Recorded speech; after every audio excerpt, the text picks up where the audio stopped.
বাজার দর সম্পর্কে জানবো, সবজির বাজারের খবর জানবো। টাঙ্গাইল থেকে যুক্ত হচ্ছেন মাসুদ রানা। মাসুদ,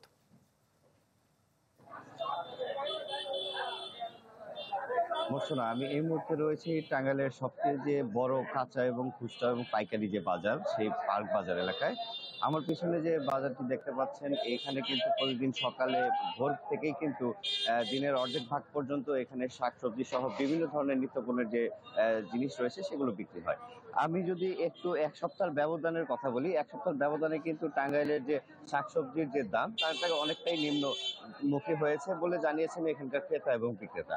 আমি যদি গতকাল এবং আজকের এই বাজার দরের কথা আপনাকে জানাই, সেটা হলো যে টাঙ্গাইলে পাইকারি বাজারের সবজির দাম অনেকটাই নিম্নমুখী এবং ক্রেতাদের ক্রয় সীমার মধ্যেই রয়েছে বলে জানিয়েছেন ক্রেতা এবং বিক্রেতা।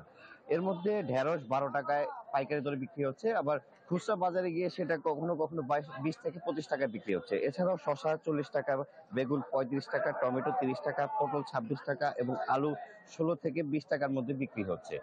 এই যে নিম্নমুখী দাম, এই দামের কারণে এই সাধারণ ক্রেতা রয়েছেন তারা কিন্তু অনেকটা স্বস্তি বোধ করছেন, এবং যারা বিক্রেতা রয়েছেন তারা জানিয়েছেন যে বর্তমান সময়ে যে বাজার মূল্য, সে বাজার মূল্য কমার কারণ হলো যে আমদানি বেশি থাকার কারণেই এই বাজার মূল্যটা একটু কম রয়েছে। কিন্তু যখনই এই বাজার মূল্য বৃদ্ধি পাবে তখনই আবার এই আমদানি এটা কমে যাবে বলে জানিয়েছেন ব্যবসায়ীরা। এছাড়াও শুধু একটি দুটি পণ্য ছাড়া আর সকল পণ্য কিন্তু নিম্নমুখী রয়েছে।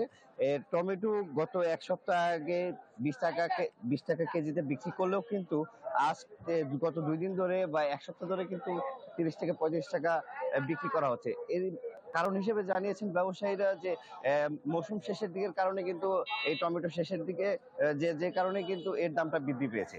এছাড়াও অন্যান্য যে সবজিগুলো রয়েছে, সাধারণ নিত্যপণ্যের যে জিনিসগুলো রয়েছে সেগুলো কিন্তু নিম্ন আয়ের যারা মানুষ রয়েছেন তাদের ক্রয় সীমার মধ্যেই রয়েছে। বুঝছো না মাসুদ, আপনাকে ধন্যবাদ। দর্শক, টাঙ্গাইল থেকে সবজি বাজারের খবর জানাতে আমাদের সাথে যুক্ত হয়েছিলেন সহকর্মী মাসুদ রানা। একনল হ্যান্ড ওয়াশ 100% প্যারাবেন ফ্রি, তাই নিরাপদ হাতের জন্য আস্থা রাখুন